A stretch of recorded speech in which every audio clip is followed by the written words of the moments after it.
so excited for this recipe. Okay, for the cookie, we're gonna put some oats into the food processor and some little dates. Those are deglet noors, so they're not the medules. And you're just gonna process them really, really well. I am so stoked for you to try this. I have worked a while on this recipe and it's amazing.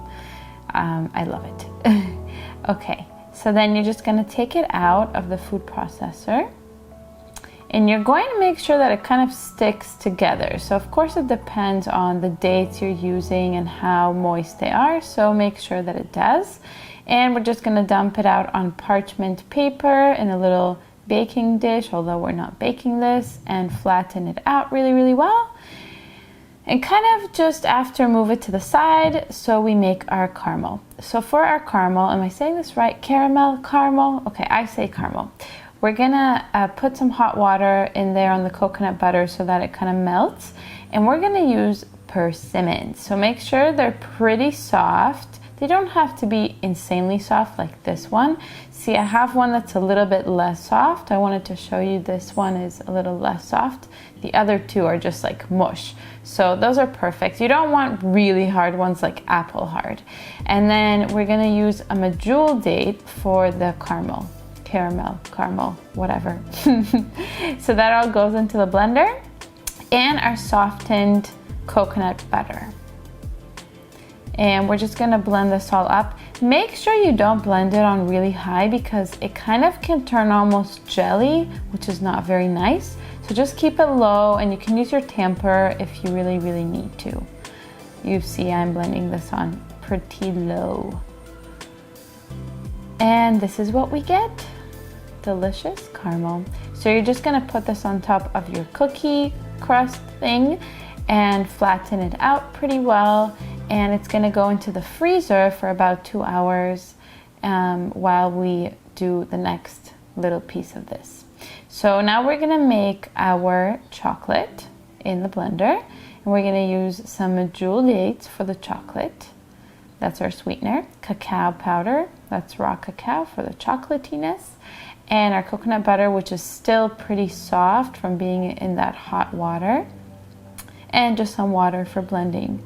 It's so much better to use coconut butter than coconut oil because that's a whole food.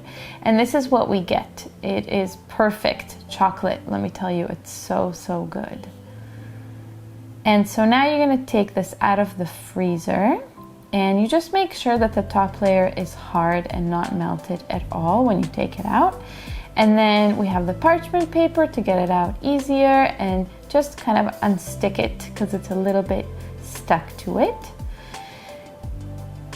And now watch me struggle. So if you don't want to struggle like I did, oh my gosh, this was a little bit difficult to cut this up in Twix size shapes. This is what you get.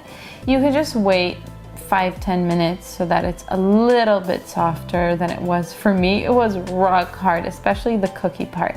So just wait 5-10 minutes to chop it up, and just use a really good sharp knife. I'm using a butcher's knife, which is kind of funny, but it worked well for me. So whatever sharp knife you have, the shape really doesn't matter. It's all up to you how you want it. This is how I did it, kind of resembling Twix more or less. And now I'm gonna dunk it into the chocolate. Now I was a little bit lazy and I just poured it on. But the good way to do this is actually to put it in a bowl and then dunk it in. But it really doesn't matter as long as it turns out delicious, right? It doesn't matter. So these turned out so good, and they have no refined sugar, which I love. So yeah, you're just gonna dump each of the pieces in your chocolate. Yummy, yummy, until you get all of them, and you put it in the freezer, and then it's done. Yes, it is.